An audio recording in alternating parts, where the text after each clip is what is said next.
Hello नमस्कार दोस्तों, आप सबका अपने YouTube channel JBS study point में स्वागत है।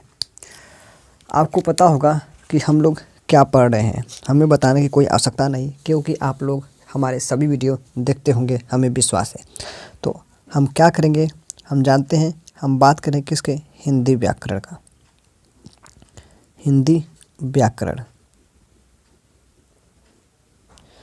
हिंदी व्याकरण हम पढ़ रहे हैं क्योंकि हिंदी व्याकरण जो है हमारे बोर्ड एग्जाम के लिए बहुत ही इम्पोर्टेंट टॉपिक है, क्योंकि इससे क्वेश्चन जरूर। हिंदी व्याकरण में हमारा टॉपिक क्या चल रहा है, तो आपको पता होगा रस चल रहा है, क्योंकि रस क्वेश्चन बहुत पूछता है। तो हमने बताया था अपने पहले वीडियो में, बताते रस मतलब क्या होता है, आनंद। हमारे बॉडी को या हमारे शरीर को जो आनंद प्राप्त होता है उसे हम लोग क्या कहते हैं, रस। तो उसी क्रम में आज हमारा क्या है, रस का वीडियो नंबर क्या है, पार्ट 3 है। क्या होगा, पार्ट 3 है, नहीं क्या है, पार्ट 4 है। क्या होगा, 1 2 3 हमने अपलोड कर दिया है। अब आज का वीडियो क्या है, 4th है। तो उस क्या करेंगे, आज की वीडियो में हम बात करेंगे क्या, वीर रस। वीर रस, तो आप समझे वीर, वीर मतलब क्या होता है कि हमारे क्या है, इसमें बलिदान की बात की जाएगी। जैसे कि हम कभी देशभक्ति मूवी को देखते हैं तो हमारे अंदर क्या आ जाती है, उत्साह जग जाती है। क्या, उत्साह, या फिर जिसको कहते हैं क्या, उमंग।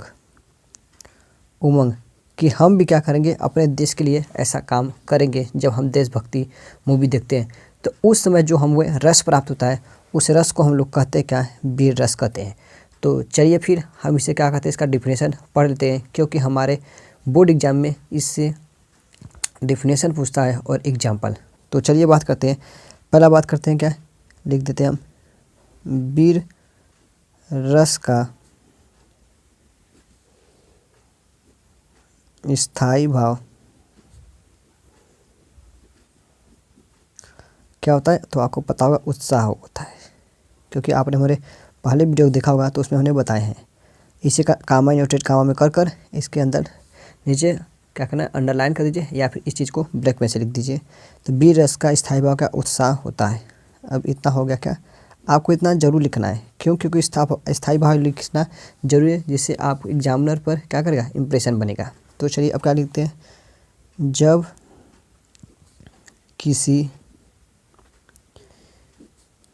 कविता को पढ़ने, लिखने व देखने से उत्साह नामक स्थायी भाव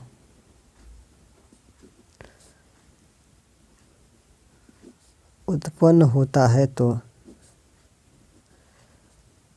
तो उसे वीर रस कहते हैं।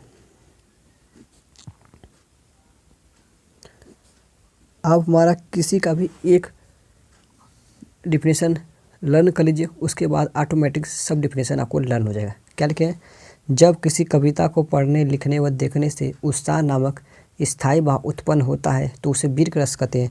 या फिर इसका हम सेकंड डिफिनेशन आपको बता देते हैं, क्योंकि हम हर वीडियो में एक रस का 2 डिफिनेशन हम बता रहे हैं। आपको जो लर्न हो जाए वो आपके लिए अच्छा है, जो आपको सिंपल पड़े वो लर्न करिए। और दूसरा कहते हैं, जब विभाव, अनुभव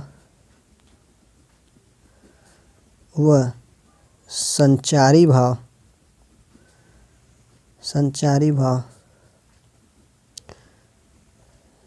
संयोग करके उत्साह नामक स्थायी भाव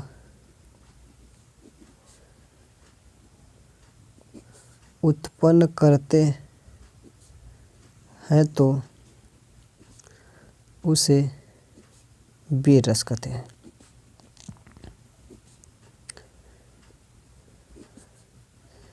तो देखिए हमने 2 डिफिनेशन बता दिया क्या वीर रस का। आपको जो लर्न हो जाए अच्छे से आप वो लर्न कर लीजिए। जैसे यहाँ पर वीर रस, इसका मतलब क्या होता है? बलिदान। बलिदान मतलब क्या? उत्साह या उमंग देखना। कहाँ से आएगा? यह हमारे अंदर उमंग जगेगा कब? देशभक्ति मूवी देखकर, देशभक्ति पिक्चर देखकर के जो मूवी, या फिर आप क्या कर सकते हैं, गाना सुनकर हमारे अंदर उमंग आता है कि हम भी अपने देश के लिए सब बात करेंगे। तो उसमें क्या लगेगा? वीर रस का स्थायी व उत्साह होता है जब किसी कविता को पढ़ने, लिखने व देखने से उत्साह नामक स्थायी भाव उत्पन्न होता है तो उसे वीर रस कहते हैं। अगला डिफिनेशन क्या था?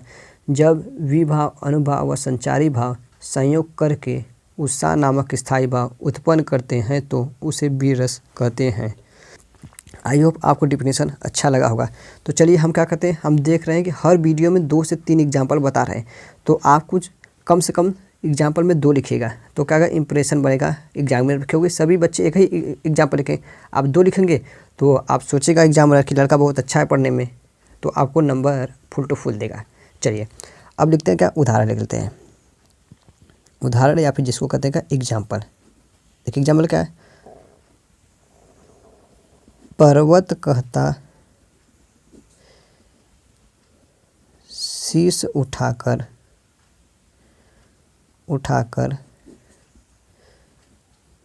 तुम भी ऊंचे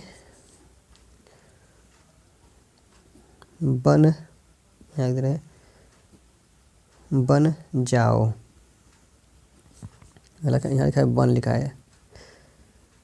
सागर कहता है लहराकर मन में गहराई लाओ। ये क्या हो गया हमारा फर्स्ट एग्जाम्पल। क्या है? पर्वत कहता शीश उठाकर तुम भी ऊंचे बन जाओ, सागर कहता है लहराकर मन में गहराई लाओ। तो अब ये क्या हो गया हमारा, ये होगा एग्जाम्पल नंबर फर्स्ट हो गया। आई होप आपको ये कोई यह समझ में आया होगा। तो अब अगला डिफिनेशन क्या सकते हैं, एग्जाम्पल इसका क्या हो सकता है, तो उसके बारे में हम लोग अब बात करते हैं क्या नेक्स्ट एग्जाम्पल के बारे में। देखिए अब नेक्स्ट हम लिख देते हैं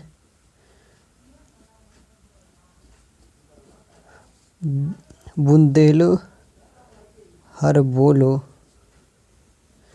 है, बुंदेलो हर बोलो के मुँह हमने सुनी कहानी थी, खूब लड़ी मर्दानी वह तो झांसी वाली रानी थी। क्या थी? झांसी वाली रानी थी। एक आगे हमारा सेकंड डिफरेंस क्या होता है? बुंदेलो हर बोलो के मुँह हमने सुनी कहानी थी, खूब लड़ी मर्दानी वह तो झांसी वाली रानी थी। तो यहाँ देखिए, यहाँ पर झांसी की रानी जो है उनकी लड़ाई जो लड़ी थी अंग्रेज़ों के खिलाफ, उसके बारे में बताया गया है, उनके वीरता को बताया गया है। अब अगला हमारा क्या है एग्जाम्पल, उसको देख लेते हैं। पंछी पर छीने ऐसे परे छीने वीर, क्या गया? तेरी बरछी ने बर छीने हैं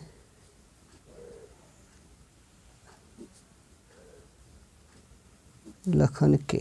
ये है पंछी पर छीने ऐसे परे छीने वीर, तेरी बरछी ने बर छीने हैं लखन के। ये थोड़ा सा आपको कठिन पड़ा होगा, लेकिन क्या करें, हम लिख दें जो आपको लर्न हो जाए उसे लर्न कर जाए।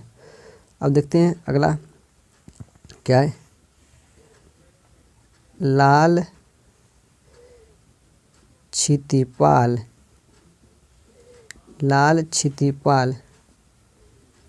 छत्रसाल महाबाहुबली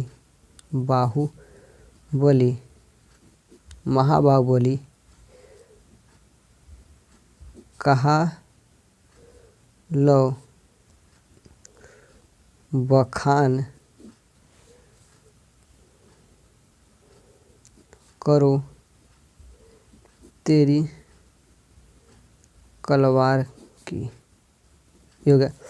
देखिए, लाल क्षितिपाल छत्रसाल बाहुबली कहाँ लो बयान करो तेरी कलवार की। तो यहाँ पर क्या हो गया, हमारा ये एग्जाम्पल था किसका, वीर रस का। तो वीर रस का आप जानते हैं क्या हो गया, स्थायी भाव होता है हमारा उत्साह। जब किसी कविता को पढ़ने, लिखने व देखने से उत्साह नामक स्थायी भाव उत्पन्न होता है तो उसे वीर रस कहते हैं। या फिर विभाव, अनुभाव, संचारी भाव संयोग करके उत्साह नामक स्थायी भाव उत्पन्न करते हैं तो उसे वीर रस कहते हैं। जैसे था, पर्वत कहता शीश उठाकर तुम भी ऊंचे बन जाओ, सागर कहता है लहराकर मन में गहराई लाओ। आप एक डिफिनेशन ए लर्न कीजिए, आपके लिए सिंपल पड़ेगा। और एक और देख लीजिए, ये वाला है, बूंदेलो हर बोलो के मुँह हमने सुनी कहानी थी, खूब लड़ी मर्दानी वह तो झांसी वाली रानी थी। यह 2 डिफिनेशन आप लर्न कर लीजिए। एक एग्जाम्पल डिफिनेशन दोनों आपके लिए बहुत ही सिंपल पड़ेंगे। तो आप यह क्या करते हैं, लर्न कर लीजिए अच्छे से, जिससे कि आपको आ जाए। तो फिर आज की वीडियो में हमने वीर रस को डिस्कस किया है। अब अगला जो हमारा वीडियो होगा, जो आएगा, अब बनेगा इसका वीडियो क्या आएगा, पार्ट 5। अब पार्ट 5 में हम बात करेंगे क्या, करुड़ रस की। आई होप आप सबको यह वीडियो समझ में आया होगा। तो यदि आपको यह वीडियो समझ में आया है तो हमें कमेंट कर ज़रूर बताइएगा। आज के वीडियो में बस इतना ही। धन्यवाद।